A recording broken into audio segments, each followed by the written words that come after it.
అందరికీ నమస్కారం అండి. తెలుగు స్టోరీ బుక్ ఛానల్కి స్వాగతం.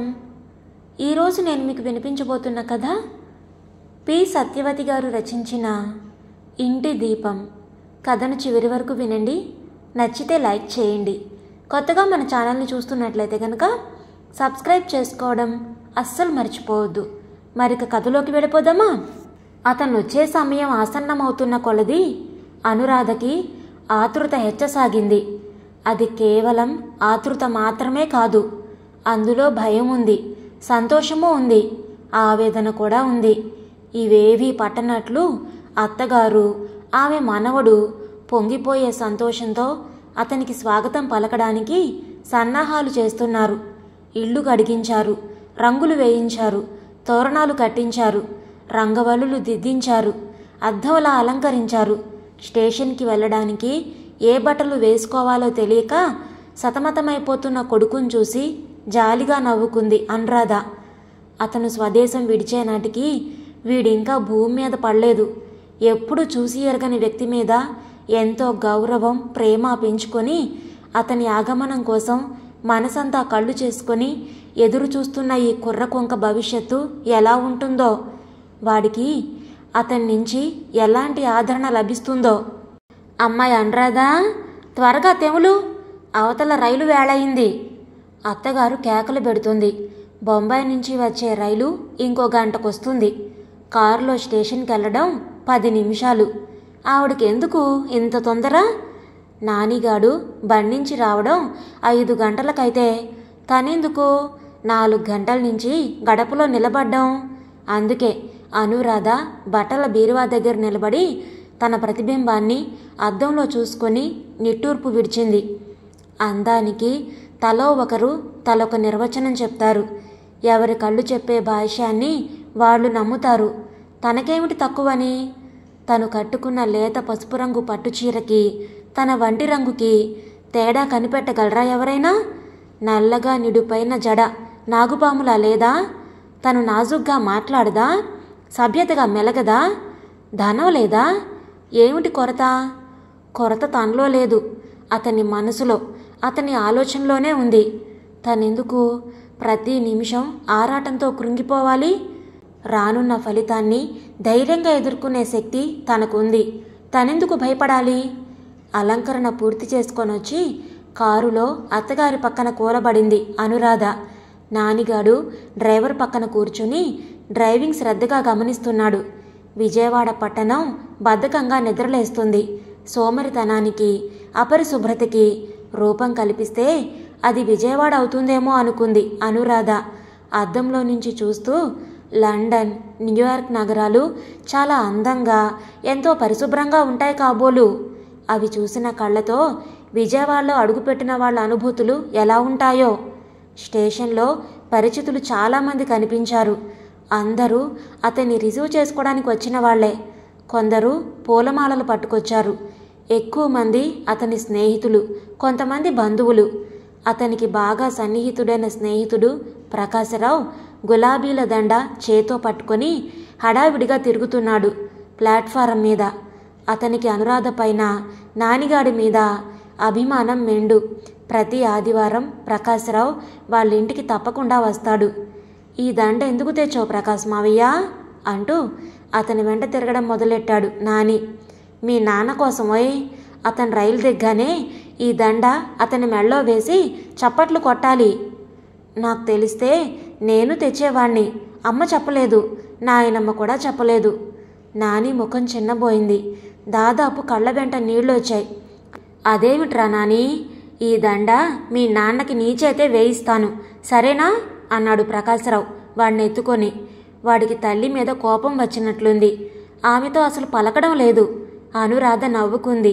ముఖంలో ఏ భావమూ కనిపించనివ్వకుండా గంభీరంగా, హుందాగా నిలబడింది. జరీ పమిట చెంగు భుజం నిండుగా కప్పుకొని, ఒక చేతో హ్యాండ్ బ్యాగ్ పట్టుకొని. ట్రైన్ వచ్చింది. జనం పరిగెత్తారు. ఫస్ట్ క్లాస్ కంపార్ట్మెంట్ వాకిట్లో నిలబడి చెయ్యూపుతున్న అతన్ని గుర్తించడం కష్టం కాలేదు. దేశం, వాతావరణం, ఆహారం ఇత్యాది మార్పులు అతనిలో ఏ మార్పు తీసుకురాలేదు. నానిని ఎత్తుకొని ప్రకాశరావు ఆయాసపడుతూ పరిగెత్తి వాడి చేత దండ వేయించాడు. స్నేహితులంతా చుట్టూ మూగారు. అనురాధ ఒక అడుగు వెనక్కి నిలబడింది.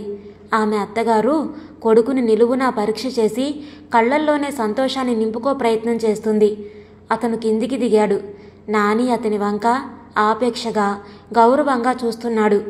నీ కొడుకోయ్ అన్నాడు ప్రకాశ్రావు 2 నిమిషాలాగి నానీని అతనికి అందిస్తూ. హో, వెరీ గ్లాడ్. అతను నానీని ఎత్తుకొని ముద్దు పెట్టుకున్నాడు. అమ్మ ఎక్కడా అని అడగలేదు. కారు కదిలాక, నీ ఒంట్లో ఇప్పుడు బాగా కులాసాగా ఉంటుందా అమ్మా అని ప్రశ్నించాడు తల్లిని. స్టేషన్లో తనకు కొంచెం అడంగా నిలబడి నమస్కారం చేసిన అనురాధని అతనేమీ అడగలేదు. నవ్వి ఊరుకున్నాడంతే. ఈ గుక్కెడు ప్రాణం నీకోసమే నిలుచుంది నాయనా అంది తల్లి. అతనింకేమీ అనలేదు.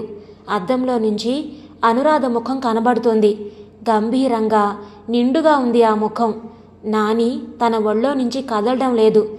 చెయ్యి మెడ చుట్టూ వేసి ఏమిటో అడుగుతున్నాడు. ప్రకాశరావు ఫుల్ స్టాప్ లేకుండా మాట్లాడుతున్నాడు. అతను ఊకొడుతున్నాడు. ఇంటికొచ్చి కాఫీ తాగి తన గదిలో పడుకొని నిద్రపోయాడతను. ఆ గది పూర్వంలాగా లేదు. ఏవో కొత్త మార్పులు వచ్చినట్లు కనబడ్డాయి. పరిశీలించే ఆసక్తి ఓపిక లేక దిండులో ముఖం దూర్చాడు. నిద్ర పట్టేసింది. పాపం, ట్రైన్లో నిద్రలేదు కాబోలు, రెస్ట్ తీసుకోవోయ్ అనేసి ప్రకాశరావు వెళ్ళిపోయాడు. మళ్ళీ లంచ్కి రమ్మని బలవంతం చేసింది అనురాధ. అతను ఒంటరిగా ఫీల్ అవడం తనకి మాత్రం ఏం బాగుంటుంది? తండ్రి పనులన్నీ నాని చకచకా చేసేస్తున్నాడు. స్నానానికి టవల్, సబ్బు అందించడం అన్నీ. డైనింగ్ టేబుల్ దగ్గర కూడా ఎంతో ఉత్సాహంగా కబుర్లు చెప్తున్నాడు. ప్రకాశరావు నానిని పొగుడుతున్నాడు. అతనేమీ తినడం లేదు. వేళ్లతో అన్నీ మెలిపెట్టి పక్కకి తోసేస్తున్నాడు. ఆవు పెట్టిన పనసపొట్టు కూర, ఆవకాయ, పప్పుచారు, వడలు, పాయసం ఒక్కటి అతను తినడం లేదు. ఇవన్నీ పూర్వం అతనికి చాలా ఇష్టమని దగ్గరుండి చేయించింది అన్నపూర్ణమ్మ గారు. మీకు బ్రెడ్ తెమ్మన్నారా అన్నది అనురాధ చివరికి. థ్యాంక్స్, నాకేమీ వద్దు. అనురాధ ఇంకేమీ అడగలేదు. ఫ్రిడ్జ్లో నుంచి ఐస్ క్రీం పట్టుకొచ్చి ఇచ్చింది. అదొక్కటే తినేసి లేచిపోయాడతను. తండ్రి తెచ్చిన table recorder, movie camera, transistor radio వగైరాలన్నీ చూసి మురిసిపోతున్నాడు నాని. నానితో తప్ప ఇంకెవ్వరితోనూ అతను చనువుగా మాట్లాడడం లేదు. గది తలుపులు వేసుకొని ఇద్దరూ ఆడుకుంటూ ఉండగా అనురాధ కాఫీ తీసుకొచ్చి టీపై మీద ఉంచి అక్కడే ఉన్న కుర్చీలో కూర్చుంది. అతనికి కాఫీ, నానికి హార్లిక్స్ ఇచ్చి తనేమీ తీసుకోలేదు. అమ్మతో మాట్లాడరేం డాడీ? ఉన్నట్లుండి నాని వేసిన ప్రశ్నకి ఉలిక్కి పడ్డాడతను. అమ్మ చాలా మంచిది. మీరు రాకముందు అమ్మ నన్నెంతో బాగా ఆడించేది. అమ్మ కాఫీ తీసుకుంటే గాని నేను హార్లిక్స్ తాగను. నేను నాయనమ్మ ఇందాకే తీసుకున్నాం, మీరు కానివ్వండి అంది అనురాధ. అతనేమీ మాట్లాడడం లేదు. ఏమని పలకరించాలో, ఎలా మాట్లాడాలో అతనికి తెలియడం లేదు. మీ ప్రయాణం సుఖంగా సాగిందనుకుంటాను మర్యాద కోసం అడిగింది అనురాధ. బాగానే సాగింది. నువ్వు ఆరోగ్యంగా ఉంటున్నావనుకుంటా. అతని మాటలు అతనికే కృత్రిమంగా అనిపించాయి. కిటికీ వైపు తిరిగి అంది అనురాధ. అమ్మను నువ్వెప్పుడు చూడలేదా డాడీ? నాని మళ్ళీ అడిగాడు. ఏ, మరిద్దరూ ఎక్కువ మాట్లాడరే? ప్రకాశ్ మావయ్య నువ్వు మాట్లాడుకున్నట్లు. 5 ఏళ్ల కుర్రవాడికి తనేమీ సమాధానం చెప్పలేకపోతున్నాడు. పావుగంట సేపు కూర్చుని లేచిపోయింది అనురాధ. అతను విదేశాల నుంచి తిరిగొచ్చిన సందర్భంగా సాయంత్రం చిన్న టీ పార్టీ జరగనుంది. అన్నీ అమర్చడంలో లీనమైందామె. డాబా మీద కుర్చీలు, టేబుల్స్ వేయించి లైట్స్ పెట్టించింది. నాని తండ్రి పట్టుకొచ్చిన కొత్త సూట్ వేసుకున్నాడు. అనురాధ లేత ఆకుపచ్చ జరీ చీర కట్టి సెగ పైకి చుట్టి సన్నజాజులు తురిమింది. ఆమె సహధ్యాయులు 10 మంది వచ్చారు. అతని స్నేహితులు, వారి భార్యలు, పిల్లలు. కరుణాకరం అదృష్టాన్ని పొగుడుతూ పద్యాలు చదివాడు ఒక ఆయన. కరుణాకరం పుట్టగానే విదేశాలు పెడతాననుకుందిట ఒక ఆవిడ. పొగడ్తలు తప్ప ఏమీ వినపడ్డం లేదక్కడ. అనురాధ అతిథి మర్యాద చేస్తుంది. కరుణాకరం తండ్రి రామ్మూర్తి గారు ముచ్చటపడి చేయించిన సింహాసనం లాంటి కొయ్య కుర్చీలో కూర్చుని వేడుక చూస్తున్నది అన్నపూర్ణమ్మ గారు. 5 ఏళ్లుగా ఆమె మోస్తూ వచ్చిన భారం నేటికి ఆమె భుజాలపై నుంచి దింపుకోగలిగింది. ఈ ఇల్లు, ఆస్తి, అనురాధ, నానిగాడు అన్నీ కరుణాకరానివి. అతనికి అప్పగించేస్తే తనకేమిటి ఇంక చింత? 2 సంవత్సరాలలో తిరిగి వస్తానన్న కరుణాకరం 5 సంవత్సరాలు రాకపోయేసరికి ఆమె మోగగా అనుభవించిన బాధ కొలిచే శక్తి భగవంతుడికి సైతం లేకపోయింది. అనేక శంకలు, అనుమానాలు ఆమె మెదడు చుట్టూ నిత్యము పరిభ్రమించేవి. ఒక్కడే కొడుకు, మరి జీవితంలో అతనితో కలిసి బ్రతికే యోగ్యత ఉన్నదో లేదో? పాశ్చాత్య దేశపు స్త్రీలు నవనాగరికులు, జానలు అని విన్నది. ఎవరినైనా వివాహమాడి అక్కడే ఉండిపోతాడేమో కొడుకు అనేది ఒకటే పురుగులా మనసుని తొలిచివేసేది. కానీ అలా జరగలేదు. కరుణాకరం ఒక్కడే తిరిగొచ్చాడు. టీ పార్టీ అయ్యి అందరూ వెళ్ళాక కొడుక్కి దిష్టి తీసిపోసింది. నానిగాడికి, అనురాధకి కూడా తీసింది. డాబా మీద సన్నజాజి తీగలకి మొగ్గలు తొడిగాయి. మాలతి విరబూసింది. తోటల్లో ఏవో పూలు పగలబడి నవ్వుతూ ఉన్నాయి. తన ఇల్లు కలకల్లాడుతుంది అనుకున్నాడు కరుణాకరం. ఇన్ని రోజులుగా తను వేగానికి, యాంత్రిక జీవనానికి అలవాటు పడ్డాడు. ఇక్కడ అంత వేగం లేదు. నిలిచి ఊపిరి పీల్చుకోవచ్చు. అస్తమాను వాతావరణం గురించి మాట్లాడేవాళ్ళు ఇక్కడ లేరు. మాటల్లో ఆప్యాయత తొణికిసలాడుతుంది. భోజనాలయ్యాక నాని అన్నపూర్ణమ్మ గారి దగ్గర పడుకొని నిద్రపోయాడు. అనురాధ కూజాతో మంచినీళ్లు తీసుకొని డాబా మీద తన కోసం ఏర్పాటు చేసిన గదిలోకి వచ్చింది. అది అమ్మ బలవంతమని కరుణాకరం గ్రహించాడు. అతని మెదడులో పూర్వ స్మృతులు మెదిలాయి. అప్పుడు ఇలాగే అనురాధని అలంకరించి బలవంతంగా గదిలోకి తోసి బయట గడియ వేసేది అమ్మ. అనురాధ జాలిగా నవ్వేది. కిటికీ వైపు జరిగి ఒదిగి పడుకొని నిద్ర నటించేవాడు తను. అనురాధ వచ్చి తన భుజం మీద చెయ్యి వేసి, మీరు విశ్రాంతిగా పడుకోండి అంటూ సోఫాని పక్కలాగా తయారు చేసుకొని నిద్రపోయేది. అందుకే అనురాధ అంటే ఒక విధమైన గౌరవం ఉండేది తనకి. ఆమె చాలామంది స్త్రీల లాంటిది కాదు. ఆత్మాభిమానం ఎంత ఉందో ఇతరుల్ని అంతే గౌరవిస్తుంది. వాళ్ళ అభిప్రాయాలని మన్నిస్తుంది. మంచినీళ్ల కూజ బల్ల మీద పెట్టి సోఫా కం బెడ్ మీద దిళ్ళు వేసుకుని ఏదో పుస్తకం తీసుకుంది అనురాధ. అతను కిటికీలో నుంచి బయటికి చూస్తున్నాడు. వెన్నెల తెల్లగా, మరీ తెల్లగా పూలవానలాగా కురుస్తోంది. సీలింగ్ ఫ్యాన్ నెమ్మదిగా తిరుగుతోంది. గడియారం చేసే చప్పుడు తప్ప మరేం వినపడ్డం లేదు. అనురాధ దీక్షగా చదువుతోంది. ఆమెతో ఏదో చెప్పాలనిపించింది. ఏమీ చెప్పలేకపోయాడు. పుస్తకం మూసివేసి ఆమె నిద్రపోయే వరకు అతనేమీ చెప్పలేకపోయాడు. నిద్రలో కూడా అనురాధ ముఖం శాంత గంభీరంగా ఉంది. ద్వంద్వాలకు అతీతమైన మహాయోగిని ముఖంలా ఉంది. పక్క మీద ఒత్తిగిలి పడుకుంటే ఎదురుగా గోడకి తండ్రి ఫోటో వేలాడుతూ కనబడి గతం మనసు చుట్టూ తిరిగింది. రామ్మూర్తి గారంటే చాలామందికి పెద్ద పులిని చూసినట్లే ఉండేది. పరిచయస్తులకి, బంధువులకి, పొలం చేసే రైతులకే కాదు, ఆఖరికి అన్నపూర్ణమ్మ గారికి, కరుణాకరానికి కూడా మెలితిరిగిన మీసాలతో రౌద్రమూర్తిలాగా ఉండి కోపం వస్తే హుంకరించేవాడాయన. ఒక్కడే కొడుకైనా కరుణాకరానికి గారాభం పెట్టలేదు. భార్య అన్నపూర్ణమ్మ గారు ఆయనకి పరాయిది కాదు, మేనమామ కూతురే. అయినా ఆయన ఆవిడికి రవ్వంత చనువు కూడా ఇవ్వలేదు. మల్లెపూల దగ్గర నుంచి మువ్వల వడ్రాణం వరకు ఆయనే కొనాలి గాని ఆవిడికి పైసా ఖర్చు చేసే స్వాతంత్రం ఉండేది కాదు. అయినా ఆవిడికి ఎలాంటి లోటు రాలేదు. ఆవిడ మనసులో ఏ చిన్న కోరిక కదిలినా కనిపెట్టి పెదవిప్పి అర్థించకుండానే తీర్చేవాడాయన. ఆవిడ కట్టని రకం చీరలు, ధరించని సొమ్ములు లేవంటే అతిశయోక్తి కాదు. కరుణాకరానికి ఏ లోటు ఉండేది కాదు. అయితే బడికి వెళ్ళకపోతే పెద్ద శిక్షే పడేది. ఆ విషయంలో రామ్మూర్తి గారి మనసు కరిగేది కాదు. ఒక్క కొడుకైనా నిర్దాక్షిణ్యంగా శిక్షించేవారు. అందుకే కరుణాకరం ప్రతి క్లాసులోనూ ఫస్ట్ వచ్చేవాడు. ఒళ్ళొంచి చదివేవాడు. వేళపటున తిని నిద్రపోయేవాడు. స్కూల్ ఫైనల్ వరకు తండ్రికి ఎదురు చెప్పవలసిన అవసరం రాలేదు కరుణాకరానికి. ఆయన కుట్టించిన బట్టలు ధరించడం, అమ్మ పెట్టిన భోజనం తిని బడికి వెళ్ళడం, ఇవే తప్ప ఫలానాది కావాలని, ఫలానాది వద్దని అతనెప్పుడూ చెప్పలేదు. ప్రతి శనివారం రామ్మూర్తి గారే కుటుంబాన్నంతని సినిమాకి తీసుకొని వెళ్ళేవారు. అంచేత రహస్యంగా సినిమాకి వెళ్ళే అగత్యం కూడా కరుణాకరంకి లేదు. స్కూల్ ఫైనల్ చదువుతూ ఉండగా జరిగిన ఈ సంఘటన అతని జీవితాన్ని, ఆలోచన పదాన్నే మార్చేసింది. తనకి బాగా గుర్తు. ఆ రోజు ఆదివారం, వర్షాకాలం కాబోలు. పొద్దుట్నుంచి వర్షం కుండపోతగా కురుస్తుంది. ఎక్కడికి వెళ్ళడానికి లేక ఇంట్లోనే కూర్చున్నాడు తను. 12 గంటల వేళ టెలిగ్రామ్ వచ్చింది. వెంకట్రామయ్య గారికి సీరియస్గా ఉందిట, వెంటనే బయలుదేరాలని. వెంకట్రామయ్య గారు రామ్మూర్తి గారికి చాలా దగ్గర స్నేహితుడు. ఆయనకి రెండో పెళ్లి, భార్య కూడా చనిపోయింది. మొదటి భార్య సంతానం పెద్దవాళ్లై పెళ్లిళ్ళు చేసుకుని వెళ్ళిపోగా, రెండవ భార్య కూతురు మాత్రం ఆయన దగ్గరే ఉండిపోవాల్సి వచ్చింది. ఆ పిల్లకప్పుడు 12 ఏళ్ళు, 4th ఫారం చదువుతోంది. తనకన్నా 4 ఏళ్లు చిన్నది. వెంకట్రామయ్య గారు ఎక్కడికి వెళ్ళినా ఆ పిల్లని తీసుకుని వెళ్ళేవారు. కూతురంటే ఆయనకి 6వ ప్రాణం. ఆ పిల్లకి 6వ ఏట కాబోలు. తల్లి గతించింది. అప్పటినుంచి ఆయనే తల్లి తండ్రి అయ్యి పెంచుతున్నారు. మొదటి భార్య కొడుకులిద్దరూ పెద్దవాళ్లై బాగానే సంపాదించుకొని దర్జాగా జీవిస్తున్నారు.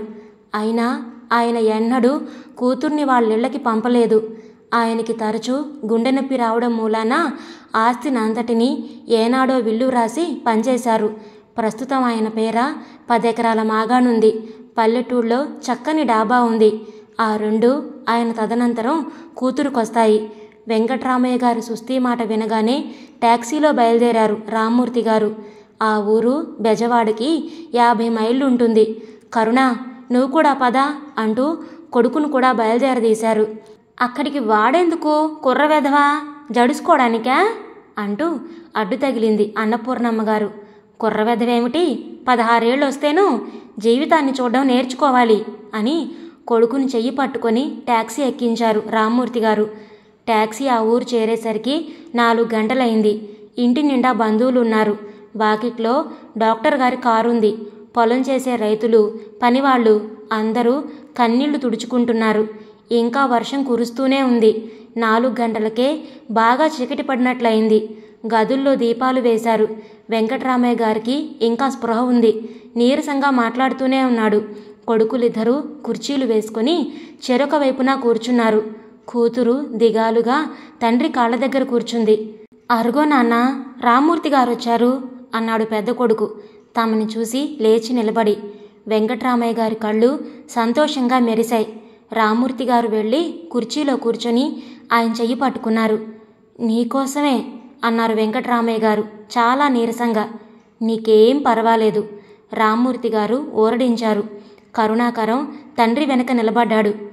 పాపని గురించే నాకు దిగులు, దాన్ని నువ్వు తీసుకెళ్ళాలి. పాపని రమ్మని సంజ్ఞ చేశాడు. ఆమె వెళ్ళి దగ్గరగా నిలబడింది. ఆమె చేతులు రామ్మూర్తి గారి చేతిలో పెట్టారు. కన్నీళ్లు ధారలు కట్టాయి. పెద్ద కొడుకు, చిన్న కొడుకు, కోడళ్ళు ముఖాలు చూసుకున్నారు.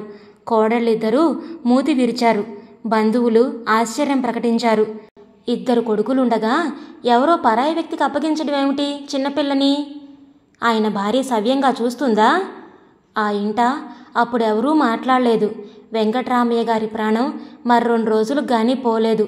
ఈ 2 రోజులు ఆయన బంధువుల సూటిపోటీలు భరిస్తూ అక్కడే ఉండిపోయారు రామ్మూర్తి గారు. ఆయనతో పాటు కరుణాకరం. అతనికి అది వరకు శవాలంటే తగని భయంగా ఉండేది. వెంకట్రామయ్య గారి మృతదేహాన్ని చూస్తూ ఉంటే ఏ భయమూ కలగలేదు. వెంకట్రామయ్య గారి అంత్యక్రియలు, కర్మకాండ అయిపోయిన తర్వాత లాయర్ అందజేసిన వీలునామాని, పాపని తీసుకొని ఇంటికొచ్చారు రామ్మూర్తి గారు. కరుణాకరం మళ్ళీ అనురాధ వంక చూశాడు. ఆమె నిశ్చింతగా నిద్రపోతుంది. మళ్ళీ గతాన్ని తవ్వడం మొదలుపెట్టాడు. 10 రోజులుగా తిండి నిద్ర లేని పాప కారులో పడుకుని అలసటగా నిద్రపోతూ ఉంటే ఆమె తల ఒళ్ళో పెట్టుకుని కూర్చున్నారు రామ్మూర్తి గారు. పాప ముఖం అమాయకంగా ఉంది. ఈ పిల్లెక నుంచి మనకి పరాయిది కాదు. కరుణాకరాన్ని ఎలా చూస్తానో పాపని కూడా అలాగే చూడాలి. నువ్వేమాత్రం లోటు కనిపించినా నేను సహించను అని ప్రకటించి పాపని అన్నపూర్ణమ్మ గారికి అప్పగించారు. పాప స్కూల్లో చేరి చదువుతోంది. అన్నపూర్ణమ్మ గారిని అత్తయ్య అంటుంది. ఆయన్ని మావయ్య అంటుంది. కరుణాకరాన్ని ఏమీ అందు. అతనికెందుకో పాప అంటే ఎక్కువ ఇష్టం ఉండేది కాదు. ఎవరో పిల్ల తమ ఇంట్లో ఉండి సర్వ హక్కులు అనుభవించడం ఏమిటనిపించేది. ఆమెని పిలిచేవాడు కాదు, పలికేవాడు కాదు. అతని దృష్టి ఎప్పుడూ చదువు మీద ఉండేది. ఇంజనీరింగ్ చదవాలని, ఫారెన్ వెళ్ళాలని, కీర్తి ధనము అర్థించాలని ఇలా కలలు కనేవాడు. స్కూల్ ఫైనల్ పరీక్షలు చాలా సంతృప్తికరంగా రాశాడు కరుణాకరం. వేసవిలో రామ్మూర్తి గారికి బాగా జబ్బు చేసింది. నెల రోజులు మంచంలో నుంచి లేవలేదు. ఆ జబ్బు ఆయన ఆలోచనల మీద బాగా పనిచేసింది. పత్యం తీసుకున్న వారం రోజులకి ఎవరికీ చెప్పకుండా పురోహితుణ్ణి పిలిచి కరుణాకరం పెళ్లికి ముహూర్తం పెట్టమన్నారాయన. పెళ్లి కూతురు ఎవరు అని ఆశ్చర్యంగా అడిగింది అన్నపూర్ణమ్మ గారు. పాప అన్నారు రామ్మూర్తి గారు. అన్నపూర్ణమ్మ గారు ఏమీ అనలేదు. ఆవిడ అన్న కూతురు విశాలని కరుణాకరంకి చేసుకోవాలని చాలా కాలంగా అనుకుంటూ ఉండేది. విశాల కన్నా పాప అందంగానే ఉంటుంది. పాపకి ఆస్తుంది, గుణవంతురాలు. అంతకన్నా కావలసిందేముంది? ఈ వార్త విని ఎగిరిపడ్డాడు కరుణాకరం. 16 ఏళ్లకి పెళ్ళేమిటన్నాడు. పాప అంటే తనకిష్టం లేదన్నాడు. ఇంకా ఎన్నో అన్నాడు. వారం రోజులు భోజనం చేయకుండా సత్యాగ్రహం చేశాడు. అతని మాట ఎవరూ వినిపించుకోలేదు. అనుకున్న ముహూర్తానికి కరుణాకరం పెళ్ళైపోయింది. ఇవాళ సినిమాకి వెళదాం డాడీ అన్నాడు నాని 3 రోజుల తర్వాత. కరుణాకరంకి ఏమీ తోచడం లేదు. నాని ఒక్కడే అతనికి కాలక్షేపం. నానీని విడిచి నిమిషం కూడా ఉండలేకపోతున్నాడతడు. నానికి తెలుగు సినిమాలంటే ఇష్టం. కరుణాకరం తెలుగు సినిమా చూసి ఎన్నాళ్ళయిందో. అలాగే వెళదాం అన్నాడు. నానికి టాయిలెట్ చేసి పంపింది అనురాధ. అతను తయారయ్యాడు. బయలుదేరబోతూ ఉండగా, మరమ్మో ఆవిడ్ని పిలు, అమ్మ లేకపోతే నేను రాను అని మొండికేశాడు వాడు. అనురాధను కూడా పిలవాలని అతనికి తోచలేదు. సరే వెళ్ళి పిలుచుకురా అన్నాడు. నువ్వే పిలు, నేను పిలవను. మూతి ముడుచుకొని గారం చేశాడు. వాడి మొండితనం కరుణాకరంకి తెలుసు. నెమ్మదిగా లోపలికి వెళ్ళి గదులన్నీ వెతికాడు.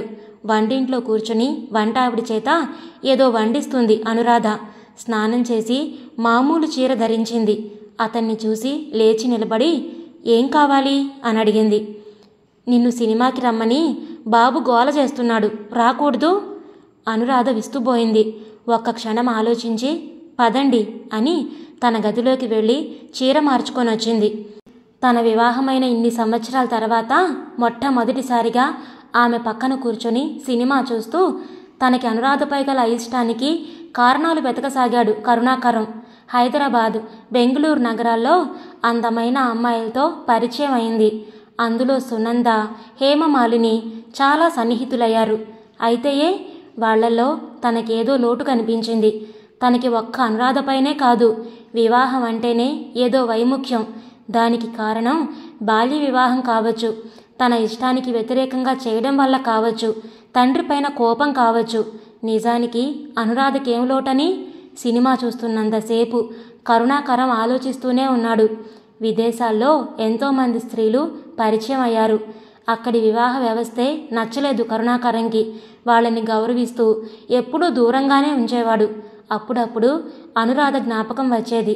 అయినా ఒక్క ఉత్తరం రాయాలని కూడా అనిపించేది కాదు. అమ్మకి రాసేవాడు.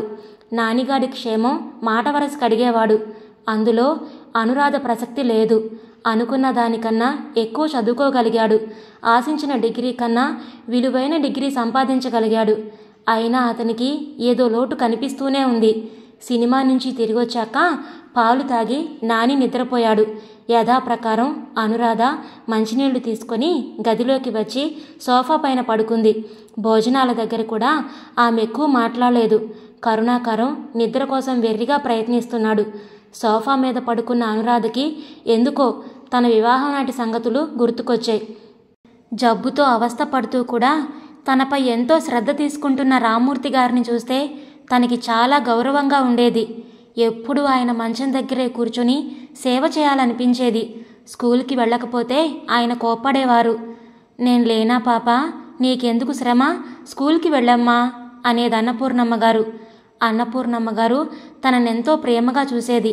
ఆ రోజు కరుణాకరంకి పాపనిచ్చి పెళ్లి చేస్తాను అని రామ్మూర్తి గారు ప్రకటించిన రోజు కూడా ఆవిడ చాలా నిబ్బరంగా ప్రవర్తించింది.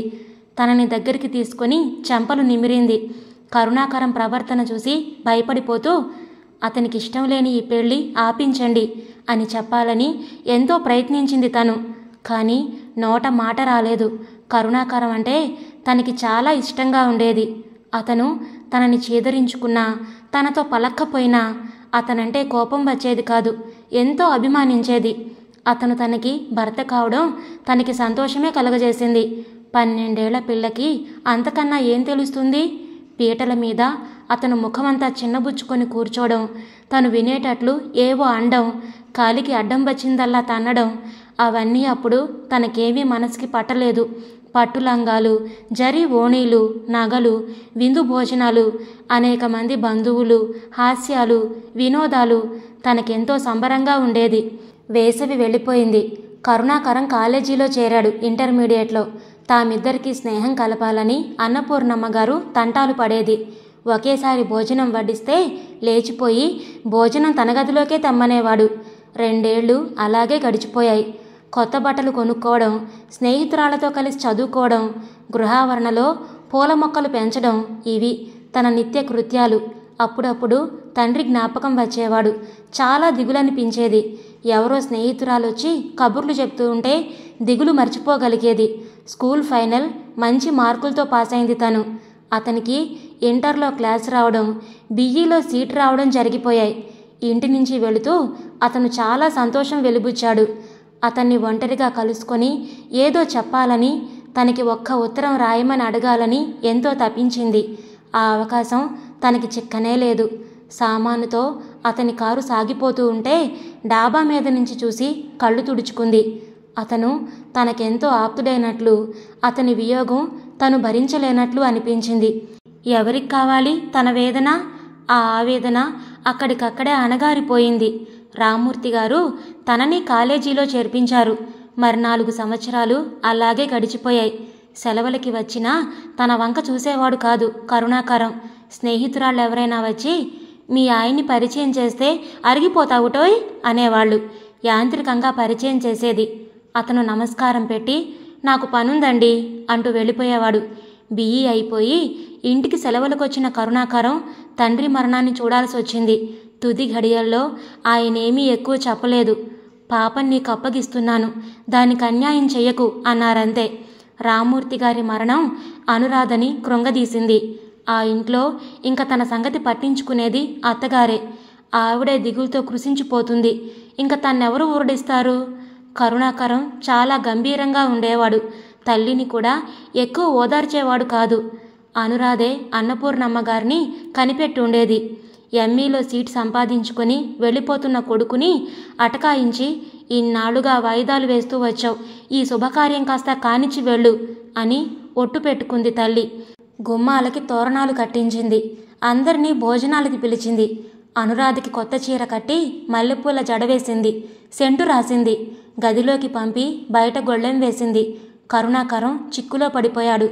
ఇలాంటి అవాంతరం వచ్చి పడుతుందని అతను అనుకుంటూనే ఉన్నాడు. తల్లి అసలే దిగులు పడుంది, కృశించిపోతుంది, పైగా బెదిరిస్తుంది. ఆవిడ మాట తలదాల్చక తప్పలేదు.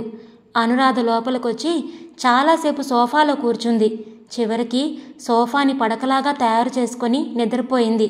అతన్ని పలకరించలేదు, వేడుకోలేదు, ఏడవలేదు. ఇవన్నీ ఆశించి నిద్ర నటిస్తున్న కరుణాకరం ఆశ్చర్యపడ్డాడు. 3 రాత్రులు ముళ్ల మీద ఉన్నట్లు గడిపేసి వెళ్ళిపోయాడు కరుణాకరం. ఎప్పుడైనా సెలవులకొస్తే మళ్ళీ ఇదే తంతు. భోజనం కూడా అనురాధే వడ్డించేది. తల్లి అతని దగ్గరికే వచ్చేది కాదు. బిఏ పూర్తి చేసి అన్నపూర్ణమ్మ గారికి తోడుగా ఇంట్లోనే ఉండిపోయింది అనురాధ. అతను వస్తున్నాడంటే ఇద్దరికీ సంతోషంగా ఉండేది. అన్నపూర్ణమ్మ గారి ఆరోగ్యం కూడా బాగుండడం లేదు. మనవడో మనవరాలో పుడితే చూసి చనిపోవాలని ఆవిడ కోరుకుంటూ ఉండేది. అనురాధ తలలో స్వయంగా మల్లెచెండు తురిమి మనసులో దీవించేది ప్రతిరోజు.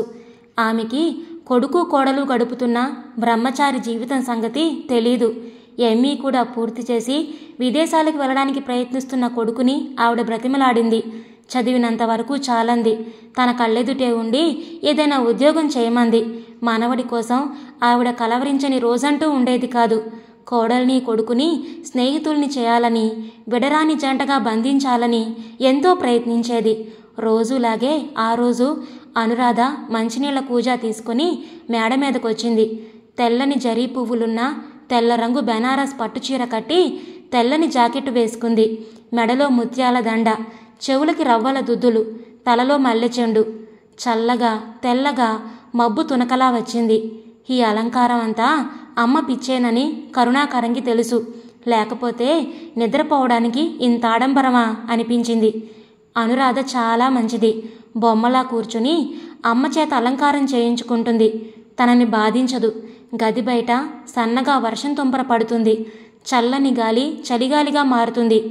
ఆలోచనలతో కరుణాకరం బుర్ర వేడెక్కిపోతుంది. అనురాధకి తన అన్యాయం చేస్తున్నాడేమో అనిపించింది. తండ్రిపైన కోపంతో ఒక అమాయకురాల్ని బాధించడం తగదనిపించింది. జాలి హృదయాన్ని కదిలించసాగింది. దానికి వాతావరణం తోడైంది. అతను లేచి అనురాధకి దగ్గరగా వచ్చాడు. భుజం మీద చెయ్యి వేసి తన వైపుకి తిప్పుకున్నాడు. గడ్డం పైకెత్తి అనురాధ అన్నాడు. బయట వర్షం జోరు ఎక్కువైంది. ఉరుములు మెరుపులు ఎక్కువయ్యాయి. అనురాధ అతని గుండెపై తల అంచి వెక్కి వెక్కి ఏడవడం సాగించింది. ఎన్నో చెప్పాలనే కోరికుంది. ఆమె అసహాయత వెక్కిళ్ల రూపం దాల్చింది. అతను ఆమె కళ్ళు తుడిచాడు. నుదుటి మీద ముద్దు పెట్టుకొని మంచం దగ్గరికి తీసుకువెళ్ళాడు. నేను ఓడిపోయాను, నువ్వే గెలిచావు అని గొణుక్కున్నాడు. తెల్లవారింది. అతనికి అనురాధ ముఖం చూడాలి అనిపించలేదు. కాఫీ తాగి సూట్ కేస్ సర్దుకొని, అమ్మా నేను బెంగళూరు వెళుతున్నాను, 10 రోజుల్లో వస్తాను అని వెళ్ళిపోయాడు. అతనికి విదేశాలు వెళ్ళడానికి స్కాలర్షిప్ వగైరాలన్నీ వచ్చాయి. పాస్పోర్ట్లు అవి సంపాదించుకోవడానికి 4 రోజులు పట్టింది. 4 రోజులు తిరిగి ఇంటికొచ్చాక ఆ రోజు పొద్దున్నే అనురాధ బాత్రూమ్ దగ్గర వాంతి చేసుకోవడం చూశాడు. అతని మెదడులో మెరుపులాంటి ఆలోచన మెరిసింది. తన బలహీనత వలన అమ్మ కోరిక తీరుతుంది కాబోలు. ఇంక తను నిశ్చింతగా వెళ్ళవచ్చు. భోజనాల దగ్గర అమ్మ చెప్పింది, అమ్మాయిని డాక్టర్కి చూపించు నాయనా, ఈ మధ్య ఏమీ కులాసాగా ఉండడం లేదు అని. లేడీ డాక్టర్ని ఇంటికి పిలిచారు. ఆవిడ చెప్పింది అనురాధ గర్భవతి అయిందని. అమ్మ ముఖంలో 1000 దీపాలు వెలిగాయి. మీరు వెళుతున్నారు, నాకెప్పుడైనా ఉత్తరం రాయకూడదు అని అడిగింది అనురాధ బొంబాయి ఎయిర్పోర్ట్లో. నవ్వుతూ తలూపాడు. నాని పుట్టినప్పుడు అనురాధ మొట్టమొదటిసారిగా అతనికి ఉత్తరం రాసింది. జవాబు రాయాలని కూర్చుంటే కలం సాగలేదు. రాయడం చింపడం, చివరికి రాయనే లేదు. కరుణాకరం స్టీల్ ప్లాంట్లో ఉద్యోగానికి ప్రయత్నం చేస్తూ ఉండిపోయాడు 4 రోజులు. 4 రోజుల్లో నాని అతనికి బాగా చేరువవడమే కాదు, అనురాధని కూడా ఎంతో దగ్గరికి తెచ్చాడు. రోజు షికారికి తీసుకెళ్లమని వేధించేవాడు. బయలుదేరాక అమ్మ రాందే కదలననేవాడు. ఇద్దరూ కలిసొస్తే గాని ఊరుకునేవాడు కాదు. ఆ రోజు అనురాధ 8 అయినా నిద్ర లేవలేదు. నాని వచ్చి లేపితే మూలిగింది. అన్నపూర్ణమ్మ గారు నుదురు పట్టుకు చూసి, బాబోయ్ ఒళ్ళు పేలిపోతుంది, డాక్టర్కి కబురు చేయి నాయనా అంది. నాని తల్లి చుట్టూ తిరుగుతున్నాడు. తల్లికేదైనా సుస్థి చేస్తే వాడికి క్షణం తోచదు. పాలైనా తాగకుండా తల్లి దగ్గరే కూర్చున్నాడు. వాడు పాలు తాగకపోవడం కరుణాకరంకి బాగుండలేదు. అతను కాఫీ కప్పు అక్కడే వదిలి డాక్టర్ కోసం పరిగెత్తాడు. డాక్టర్ వచ్చి ఇంజెక్షన్ ఇచ్చే వరకు అనురాధ మూలుగుతూనే ఉంది. ఇంజెక్షన్ ఇచ్చిన అరగంటకి కళ్ళు తెరిచి చూసి కాఫీ తాగింది. వెంటనే పాలు తాగాడు నాని. తండ్రిని కాఫీ తాగమని బలవంతం చేశాడు. అమ్మ అన్నం తినకపోతే తను తిన్నని మొండికేశాడు. వాడితో పాటే అనురాధ గదిలో కూర్చొని ఆమె అడిగినప్పుడల్లా గ్లూకోజ్ నీళ్లు ఇస్తున్నాడు కరుణాకరం. చంటివాడి అవస్థ చూస్తే అతనికి చాలా బాధగా ఉంది. అనురాధకి త్వరగా నయమైతే బాగుండనిపించింది. అతనికి భోజనం సహించలేదు. మందులు కూడా అతనే ఇస్తున్నాడు జాగ్రత్తగా. ఆమె నోట్లో టాబ్లెట్ వేసి నీళ్లు పోస్తే మింగుతుంది.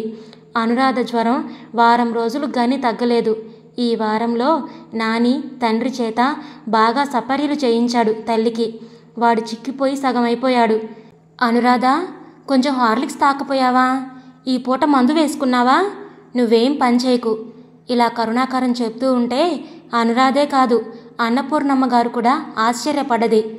అమ్మకి తగ్గితే తిరుపతి వస్తానని దండం పెట్టాను డాడీ, మనందరం తిరుపతి వెళ్ళాలి అన్నాడు నాని. ఎప్పుడు పెట్టావో ఈ దండం? నానమ్మ పెట్టమంది పెట్టాను, అమ్మకి తగ్గిందిగా. కరుణాకరంకి మొక్కుల మీద నమ్మకం ఎప్పుడూ లేదు. చాలా మొండిగా వాదించేవాడు దేవుడి ఉనికిని గురించి. నానిగాడి మాట తోసిపుచ్చడం కూడా అతనికి ఇష్టం లేదు. అనురాధ జ్వరం తగ్గినందుకు అతనికి సంతోషంగానే ఉంది. ఒక వారం రోజులు నానితో కులాసాగా గడపను వచ్చు. అందుకని సరే అన్నాడు. మీరెళ్ళండి నాయనా, నేను రాలేను అన్నది అన్నపూర్ణమ్మగారు. తిరుపతి, కంచి, కాళహస్తి, మద్రాస్, మహాబలిపురం, బెంగుళూరు, మైసూరు అన్నీ చుట్టి ఇంటికి బయలుదేరుతూ మైసూరులో అనురాధకి పట్టుచీర ఒకటి కొని, అందరూ ప్రేమించి పెళ్ళాడని అంటారు. పెళ్ళాడిన ఏ యువతినైనా ప్రేమించాలని కొందరంటారు. అసలు ప్రేమంటే ఏమిటో నాకు తెలీదు.